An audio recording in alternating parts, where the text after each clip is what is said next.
Good morning students. आज हम आपकी बुक राजस्थान स्टडीज का चैप्टर नंबर 2 पढ़ने का प्रयास करेंगे। रिवोल्ट ऑफ 1857 1857 का विद्रोह या क्रांति, जो आप अपने शब्दों में कहना चाहो कह सकते हो। हम पूरे भारत के परिप्रेक्ष्य में नहीं पढ़ेंगे, हम केवल और केवल हमारे राजस्थान के परिप्रेक्ष्य में पढ़ेंगे। भारत के परिप्रेक्ष्य में पढ़ना हो तो कभी और वीडियो डाल देंगे, लेकिन फिलहाल हम बात कर रहे हैं केवल और केवल राजस्थान के परिप्रेक्ष्य में। शुरू करते हैं हमारा आज का अध्याय।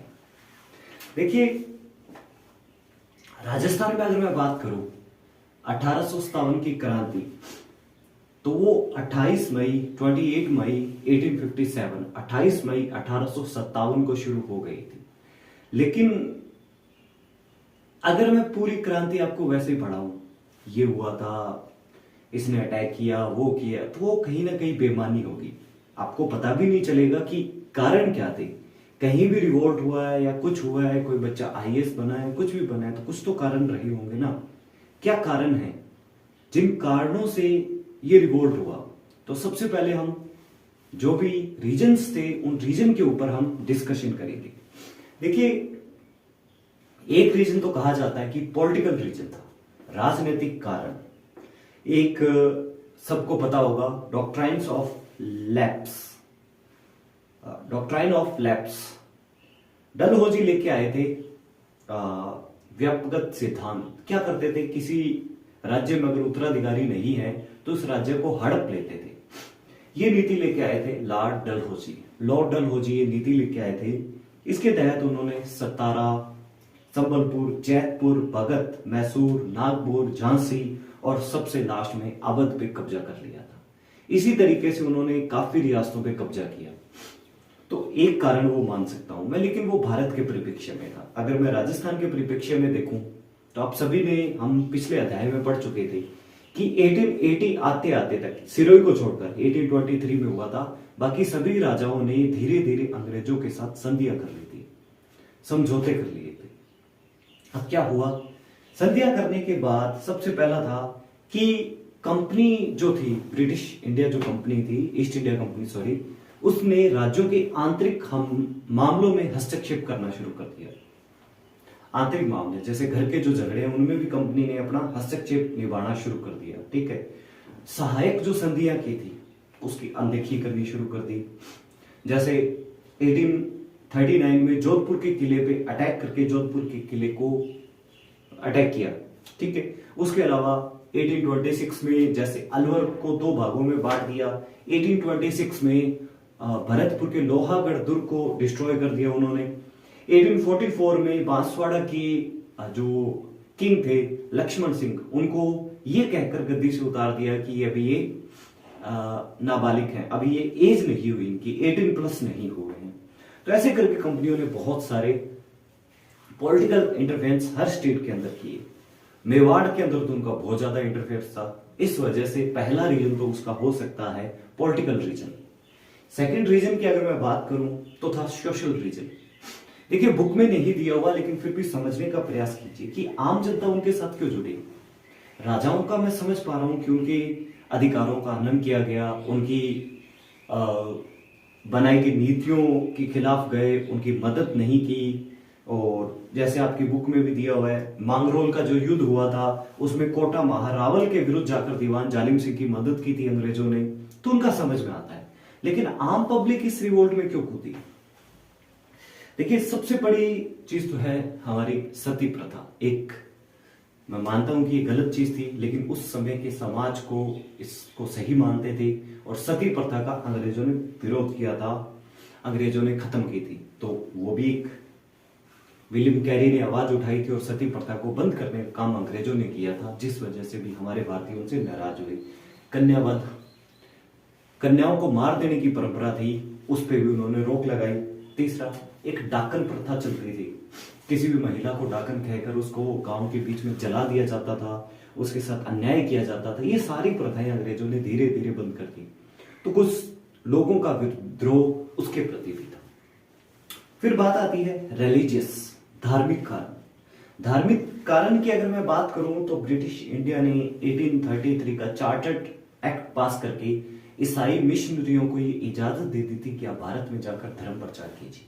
तो बहुत सारे लोगों ने धर्म परिवर्तन भी किए। उस चक्कर में अंग्रेजों के खिलाफ लोग ऐसे भी थे क्योंकि उनके धर्म को चेंज करवाया जा रहा था। वो धार्मिक आघात था सीधा का सीधा। ठीक है, एक और सबसे बड़ा कारण जो तात्कालिक कहूंगा मैं, इमीडिएट कॉजेस जिसको कहा जाता है, एक गन यूज की जाती थी, नाम नोट कीजिए आप, ब्राउन वॉइस। इस गन की जगह उन्होंने चेंज करके एनफील्ड गन ले आए और उस गन के अंदर जो बारूद डाला जाता था उसमें गाय और सुअर की चर्बी का यूज किया जाता था। इस वजह से क्या था, आपने देखा होगा पुरानी फिल्मों में लेकर उसको उसके अंदर ऐसे मुंह से काट कर डाला जाता, फिर एक पाइप से ऐसे ऐसे उसको करके फिर वो चलाई जाती थी। तो इस वजह से भी लोगों का विद्रोह उसके प्रति ज्यादा था। ठीक है, अब ठीक है, फिर इकोनॉमिकल कॉजेस भी थे कुछ, आर्थिक कारण। जैसे सबसे पहले फ्री ट्रेड पॉलिसी, मुक्त व्यापार। कुछ चीजें ऐसी थी जो अंग्रेजों के फायदेमंद थी, तो उनको अंग्रेजों ने क्या किया, उसके ऊपर कोई टैक्स नहीं लगाने दिया। ठीक है, परमानेंट सेटलमेंट्स, स्थायी बंदोबस्त, जमीन के ऊपर जो ठेकेदारी प्रथा थी वो कभी विस्तृत रूप से चर्चा करेंगे, उसमें भी अंग्रेजों ने अपनी चलाई। ठीक है, उसके बाद इन्होंने रिवॉर्ड कमीशन, इनाम देने की प्रथा शुरू की। ऐसे करके बहुत सारी चीजों में अंग्रेजों ने बहुत ज्यादा हमारी मूलभूत जड़ों को हिला के रख दिया। तो आम जनता भी उस रिवॉर्ड में शामिल हो गई। तो हम पढ़ते हैं सबसे पहले, देखिए डेट जो फिक्स थी ना वो 31 मई 1857 की थी, लेकिन मेरठ में सबसे पहले क्रांति शुरू हो जाती है 10 मई 1857 को। और इसकी खबर हमारे राजस्थान के जो एजीजी थे पैट्रिक लॉरेंस, वो जो माउंट आबू में थे, 19 मई 1857 को तो उनको सूचना मिलती है कि पूरे भारत में विद्रोह हो गया है। और सबसे पहले कहां से किए, मेरठ से। तो उनको डर था क्योंकि उस समय राजस्थान में 6 छावनियां थी और 6 की 6 छावनियों में लगभग 5000 जो सैनिक थे वो इंडियंस थे, ब्रिटिशर्स नहीं थे। तो उनको लगा कि कहीं ये अटैक ना कर दे। और अजमेर सबसे इंपॉर्टेंट था क्योंकि अंग्रेजों का ज्यादातर हथियार, गोला बारूद सारे अजमेर में रखे हुए थे। अगर उस जगह विद्रोह हुआ तो पूरे राजस्थान में इतना फैलेगा कि हम संभाल भी नहीं पाएंगे। तो इस चक्कर में उन्होंने किया वहां की जो एनआई थी, जो बटालियन थी, उसको हटाकर दूसरी जगह भेज दिया। इससे भी वो नाराज हो गए। हम पढ़ते हैं पहले, सबसे पहले राजस्थान में जो पॉलिटिकल एजेंट थे। देखिए पूरे भारत में क्या था, एक गवर्नर जनरल, उसके गवर्नर जनरल के नीचे क्या थे, एजीजी, एडिशनल गवर्नर जनरल, और गवर्नर जनरल के नीचे थे पॉलिटिकल एजेंट यानी कि पीए। तो हम हमारी बड़ी बड़ी रियासतों के पॉलिटिकल एजेंट के बारे में देखेंगे। मेवाड़ में थे शावर्स, मेवाड़, बाढ़ में क्या कर रहा है कोई बंदा, शावर ले रहा है। ठीक है, मेवाड़। दूसरा था मारवाड़ मैकमोसन, मारवाड़ एम और मैकमोसन एम से याद कर लेना। जयपुर में थे ईडन, जयपुर एक ईडन गार्डन हमारे क्रिकेट ग्राउंड भी है, कहाँ है, कोलकाता में। तो ऐसे याद रख लो कि कैपिटल में क्या है, ईडन गार्डन। ठीक है, फिर आता है भरतपुर, भरत में कौन है, मॉरिसन। हम जब किसी भी कंट्री के बारे में बोलते हैं, हम बोलते हैं नेशन, शन आता है ना लास्ट में, नेशन। हमारा नेशन कौन सा है, हमारा कौन सा, हम कौन से नेशन में रहते हैं, भारत में रहते हैं। तो भरतपुर का क्या है, मॉरिसन। ठीक है, कोटा में बटन, कोट के क्या होते हैं, बटन। सिरोही में कौन थे, जेडी हॉल, हॉल कहां है, सिरोही में, हॉल कहां है, सिरोही में। ठीक है, अब मैं बात कर रहा हूं राजस्थान में जो छावनियां थी, कौन कौन सी छावनियां, आप ध्यान करना थोड़ा सा। सबसे पहले थी नसीराबाद, जिसमें कौन सी थी, 15वीं एनआई। नीमच, ये छावनी थी ग्वालियर के अंदर, इसमें कौन से थे, मालवा, मेवाड़ और राजपुताना की सोल्जर्स थे। एरिनपुरा कहां है, पाली में। जोधपुर लीजेंस यहां थी। देवली टोंक में पड़ती है, और यहां कौन सी थी, कोटा कनेटजेंट। ब्यावर, ब्यावर में क्या था, ब्यावर कहाँ पड़ता है, अजमेर में। अभी डिस्ट्रिक्ट नया बन गया है, लेकिन ब्यावर अजमेर में था। वहां क्या थी, मेर रेजिमेंट। उसके बाद आता है खेरवाड़ा, खेरवाड़ा कहाँ, उदयपुर में, और उदयपुर में थी भील रेजिमेंट। राजस्थान में 6 रेजिमेंट्स थी जिनके बारे में मैंने आपको बताया। तो अब हम राजस्थान की 6 छावनियों के बारे में देख चुके हैं। 6 जो हमारे यहाँ छावनियां थी उनके बारे में हमने देख लिया। अभी हम एक एक के बारे में थोड़ा थोड़ा चर्चा करेंगे जो आपकी बुक में दिया हुआ। सबसे पहले आती है नसीराबाद छावनी। नसीराबाद के अंदर क्या थी, 15वीं NI और 13वीं NI थी। और क्या बताया था मैंने कि अजमेर में उनको डर था, तो उन्होंने सारे उठाकर कहाँ डाल दिए, नसीराबाद में। और नसीराबाद ही वो पहली छावनी है जहां से लड़ाई की शुरुआत होती है। इनके साथ एक और थी बंबई लांसर्स। बंबई लांसर्स एक और टुकड़ी थी। अब इन सब का नेतृत्व करता है बख्तावर सिंह, और बख्तावर सिंह वहां क्या कर देता है, क्रांति की शुरुआत कर देता है। बख्तावर सिंह ने क्रांति की शुरुआत कर दी। न्यूमेरी और स्पोर्टिस दोनों के दोनों मारे जाते हैं। लॉकहार्डी घायल हो जाते हैं, और उसके बाद कर्नल पेनी दिल का दौरा पड़ने से इनकी डेथ हो जाती है। ये यहां से निकलते हैं। उसके बाद कुछ समय बाद इसके ऊपर कब्जा कर लिया जाता है। और दूसरा विद्रोह होता है नीमच के अंदर 3 जून 1857, 3 जून 1857। इनका लीडर कौन होता है, मोहम्मद अली बैग। यहां अंग्रेज थोड़ा सा गेम खेलने का प्रयास करते हैं। सभी जो सोल्जर्स होते हैं उनको शपथ दिलाते हैं, हिंदुओं को गीता रखते हैं और मुसलमानों के सामने कुरान रखते हैं कि आप कुरान की सौगंध खाइए या गीता की सौगंध खाइए कि आप हमारे साथ दगा नहीं करोगे, आप हमारे साथ वफादार रहोगे। तो ये मोहम्मद अली बैग साहब कहते हैं, आपने जब बाकी राजाओं के साथ संधियां कर रखी थी तो क्या आपने उन संधियों का पालन किया था? अगर आप नहीं कर रहे तो हम कसम क्यों खाए? तो उस समय उसको दबा दिया जाता है मामले को। लेकिन कुछ समय बाद मोहम्मद अली बैग बाकी लोगों के साथ मिलकर वहां विद्रोह कर देता है। इनके साथ थे हीरा लाल जी। अब वहां के जो कमांडर थे मैकडोनाल्ड, उनसे ये मामला संभलता नहीं है। ये वहां से चित्तौड़ जाते हैं, चित्तौड़ से हमीरगढ़, हमीरगढ़ से बनेड़ा, बनेड़ा से शाहपुरा, ऐसे घूमते रहते हैं। शाहपुरा में इनका लक्ष्मण सिंह जी भयंकर स्वागत करते हैं खूब धूमधाम से, ठीक है। उसके बाद यहां से जो बचे हुए सैनिक थे, डुंगला चित्तौड़गढ़ में एक जगह पड़ती है, यहां जो सैनिक बच गए थे उन्होंने बड़ी मुश्किल से भागकर अपनी जान बचाई, ठीक है। और वहां जाकर रोगाराम किसान के घर पे उन्होंने शरण ली। मेजर शावर्स जो कि पॉलिटिकल एजेंट थे, उन्होंने और अंग्रेजों ने कहा शरण ली, जग मंदिर में। बाद में मेवाड़ के जो राणा थे उन्होंने आकर उनको बचाया, लेकिन जग मंदिर में उन्होंने शरण ली थी, ठीक है। तीसरा आता है देवली। देवली, नीमच के सैनिकों ने देवली के अंदर विद्रोह किया था, ठीक है, नीमच, ठीक है। उसके बाद इसमें ज्यादा डिटेल से नहीं। फिर आता है एरिनपुरा। एरिनपुरा के अंदर ये सैनिक जो थे इधर के थे, बंगाल, बिहार, यूपी के थे, तो उनको लोकल लैंग्वेज में पूर्विया कहा जाता है। तो ये पूर्व दिशा के जो सैनिक थे वो उसमें थे, ठीक है। हम पश्चिम में, वो पूर्व में, तो पूर्व के लोग उसमें थे, तो उनको पूर्विया कहते हैं। तो यहां विद्रोह हुआ था 21 अगस्त 1857, आबू में विद्रोह हुआ था। मोती खां, तिलक राम और शीतल प्रसाद ने विद्रोह की शुरुआत की थी। इन्होंने जेडी हॉल पर हमला कर दिया था, ठीक है। और उसके बाद नारा दिया, चलो दिल्ली मारो फिरंगी। ये नारा देकर वहां से निकल गए। अभी क्या होता है कि वहां मारवाड़ के राजा थे तख्त सिंह, उनका झगड़ा चल रहा था ठाकुर कुशाल सिंह से। ठाकुर कुशाल सिंह आहुआ के ठाकुर थे, उनके साथ मारवाड़ के राजा तख्त सिंह का झगड़ा चल रहा था कुछ विवाद को लेकर। तो ये सैनिक जब निकलते हैं, ये आगे जाकर किससे मिलते हैं, ठाकुर कुशाल सिंह चंपावत से मिलते हैं। तो ठाकुर कुशाल सिंह चंपावत उनको इस बात पे राजी कर लेते हैं कि आप यहीं रहिए, हम भी तो आजादी की लड़ाई लड़ रहे हैं अंग्रेजों से, राजाओं से, आप हमारे साथ आइए, हम यहां मिलकर लड़ाई लड़ेंगे। याद रखना, फिर एक लड़ाई होती है बड़ी शानदार, बिठोड़ा का युद्ध।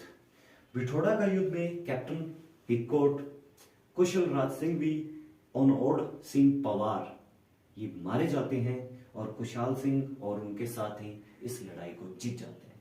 ये अंग्रेजों की पहली हार हुई थी। अब जब हार हुई तो इस हार को वो पचा नहीं पा रहे थे। तो उन्होंने क्या किया, उसके 10 दिन बाद जस्ट 8 सितंबर को हारे थे, 18 सितंबर को उन्होंने आर्मी फिर भेजी। इस युद्ध को कहते हैं चेलावास का युद्ध या काले गोरे का युद्ध। चेलावास या काले गोरे का युद्ध। इस युद्ध में पैट्रिक लॉरेंस आते हैं, मैकमोसन आते हैं, पैट्रिक लॉरेंस खुद आते हैं, मैकमोसन आते हैं, हंसराज जोशी आते हैं, सामने थे कुशाल सिंह। और इस युद्ध में पैट्रिक लॉरेंस मारे जाते हैं और मैकमोसन का सिर काटकर आहुआ के किले के आगे टांग दिया जाता है। और वहीं से एक लाइन बड़ी फेमस होती है, पूरे राजस्थान में गाई जाती है, ढोल बाजे चंग बाजे, ढोल बाजे चंग बाजे, भलो बाजे बांखियो, एजेंट को मारकर दरवाजे पर टांगियो, है ना। ठीक है, होली के अवसर पर ये गाया जाता है, ढोल बाजे चंग बाजे, भलो बाजे बांखियो, एजेंट को मारकर दरवाजे पर टांगियो। इनकी देवी का नाम पूछा जाता है, जो कि है सुगाड़ी माता, कहते हैं 84 हाथों वाली देवी। अब 2 लड़ाई हार चुके थे, एक तो आहुआ की और दूसरी चेलावास।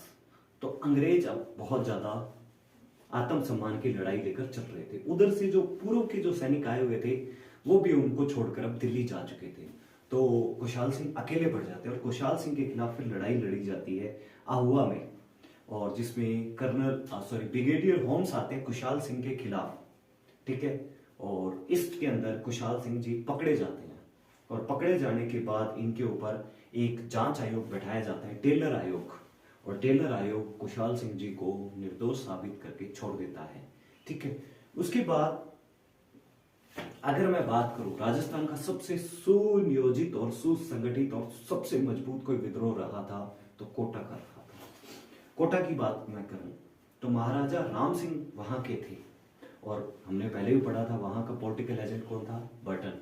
ठीक है, मेजर बर्टन। यहां 15 अक्टूबर 1857 को लड़ाई शुरू होती है जयदयाल और मेहराब खां के नेतृत्व में।